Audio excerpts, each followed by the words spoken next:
बिस्मिल्लाहिर्रहमानिर्रहीम। मियां एहसान आपकी खिदमत में हाजिर है। और इलेक्शन 2024 जनरल इलेक्शन जो है वो उसका वक्त आ गया है। कल का दिन सिर्फ रह गया एक दिन, और उसके बाद परसों इलेक्शन के वोट कास्ट होंगे। और वोट कास्ट होने के बाद कुछ लोग जो है वो एमपीए बनेंगे, कुछ एमएनएस बनेंगे, और फिर किसी एक पार्टी की जिसकी अक्सरियत ज्यादा होगी उसकी हुकूमत आएगी। लेकिन हम बतौर पाकिस्तानी जो कल का दिन छोड़ के परसों वोट कास्ट करने जा रहे हैं, क्या हमारे पास एक दिन है कि हम सोचें कि हम जिनको वोट देने लगे हैं उनसे हमारी क्या तवक्कात हैं। हम अपना इतना एक्सपेंसिव वोट 5 साल के लिए देने लगे हैं, तो क्या हमने कोई सवाल अपने उन नुमाइंदों से पूछा कि हम जिनको 5 साल के लिए वोट कास्ट करके हम उनको एक गवर्नमेंट में बहुत बड़ी सीट दिलवाने वाले हैं, क्या हमने उनसे पूछा? मेरा ख्याल है कि हम सबको बतौर पाकिस्तानी एक पढ़ा लिखा शहरी होने का सबूत देना चाहिए। हम पाकिस्तानियों को दिखाना चाहिए कि अगर हम 5 साल के लिए वोट देने लगे हैं तो इन रिटर्न हमें भी कुछ चाहिए। हम और कुछ नहीं कर सकते तो कम से कम हम कुछ सवालात पूछ सकते हैं अपने उन नुमाइंदों को जिनको हम एमपीएस बनाने लगे हैं, जिनको हम एमएनएस बनाने लगे हैं, जिनको हम असेंबलियों में भेजने लगे हैं, कि वो हमारे लिए कुछ बेहतर करें, कुछ हमारे लिए बेहतर कानून साजी करें।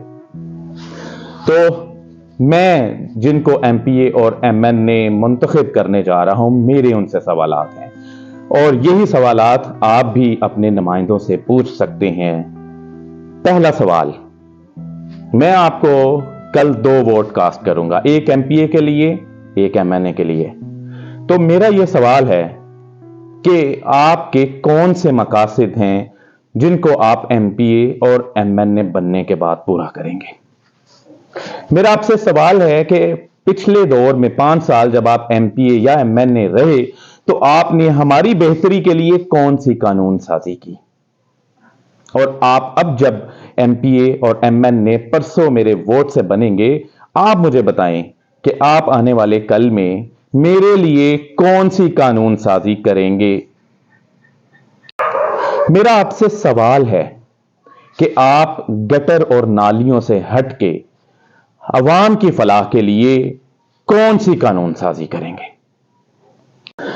मेरा आपसे सवाल है कि आप मेरे वोट से एमपी और एमएनए मुंतखब होने के बाद हमारे हलके में किस जगह दफातर खोलेंगे। और आपसे मेरा सवाल है कि आप एमपी एमएनए बनने के बाद आपके दफातर के हेल्पलाइन नंबर्स कब तक अवाम को मिल चुके होंगे। अगर आप मेरे वोट से मुंतखब होकर एमपीए और एमएनए बनेंगे तो आप हमारे हलके लिए क्या मकासद रखते हैं, और अगर आपके कोई मकासद हैं जिनको आप मुझे बताते हैं तो मुझे ये बताएं कि पिछले 5 साल दौर में आप इन मकासद को हासिल करने में नाकाम क्यों रहे। और अगर अब भी मैं आपको वोट दे के मुंतखब कर देता हूं तो अगर आप पिछले 5 साल या और उससे पहले भी 5 साल, 10 साल, 15 साल दौर में नाकाम रहे हैं अपने मकासद को कामयाब करने के लिए, तो फिर हम किस तरह उम्मीद कर सकते हैं कि आप इस दफा भी कामयाब रहेंगे अपने मकासद को कामयाब करने। और अगर आप कामयाब नहीं होते तो फिर हमें आपके साथ क्या करना चाहिए। हमसे वोट लेकर मुंतखब होकर अगर आप हमारे साथ आज के किए हुए वादों को पूरा ना कर सके तो अपनी सजा हमें बता दें।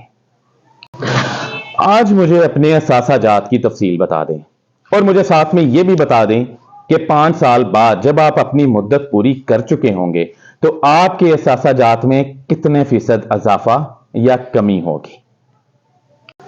आप जिस हल्का से इलेक्शन लड़ रहे हैं, इस हल्का की शरह खवानगी क्या है, और जब आप अपनी 5 साल मुद्दत पूरी कर चुके होंगे तब इस हल्का की शरह खवानगी क्या होगी। मेरे वोट से मुंतखब होने के बाद 5 साल एमपी और एमएनए की जो आपकी मुद्दत होगी, अगर उसमें आपकी आमदनी बढ़ी और मेरी आमदनी कम हुई, अगर आपकी खुशहाली बढ़ी और मेरी बदहाली में इजाफा हुआ, तो फिर हमें हल्का की आवाम को मेरे समेत आपके साथ क्या सलूक करना चाहिए। क्या आप हलफ देते हैं کہ میرے ووٹ سے منتخب ہونے کے بعد آپ کو جب ہم اسمبلی میں بھیجیں تو وہاں آپ میرے دین میرے مذہب اسلام کے خلاف کوئی پروپیگنڈا نہیں کریں گے. میرے اسلام جو میرا مذہب ہے اس کے ساتھ کسی قسم کی قانون سازی نہیں کریں گے, کسی قسم کی چھیڑ چھاڑ نہیں کریں گے. کیا آپ حلف دیتے ہیں کہ میرے ووٹ سے منتخب ہونے کے بعد آپ کسی چور, ناجائز فروش, منشیات فروش, ڈاکو, کسی قاتل کی کسی بھی غلط ایکٹیویٹی میں کسی کرمنل بندے کی سپورٹ نہیں کریں گے؟ کیا آپ حلف دیتے ہیں کہ میرے ووٹ سے منتخب ہونے کے بعد, میرے ووٹ سے ایم پی اے اور ایم این اے بننے کے بعد آپ کسی ناجائز فروش, کسی چور, ڈاکو, جواریے کی سپورٹ نہیں کریں گے, اس کو بیک اپ نہیں دیں گے؟ کیا آپ حلف دیتے ہیں کہ میرے ووٹ سے منتخب ہونے کے بعد آپ حلقے میں کوئی ایسا سسٹم نہیں بننے دیں گے جس میں آپ کا بیٹا یا بیٹی کوئی چور, ڈاکو یا ناجائز فروش, کوئی بھی ایم پی اے یا ایم این اے نہ بنے؟ کیا اس طرح کا سسٹم آپ اسٹیبلش کر پائیں گے اس حلقے میں؟ کیا آپ حلف دیتے ہیں کہ آپ کسی قسم کا جو بجٹ حلقہ کے عوام کو ملے گا آپ اس میں کسی قسم کی خرد برد نہیں کریں گے, آپ کسی قسم کا بجٹ اپنے ذاتی مفاد کے لیے استعمال نہیں کریں گے؟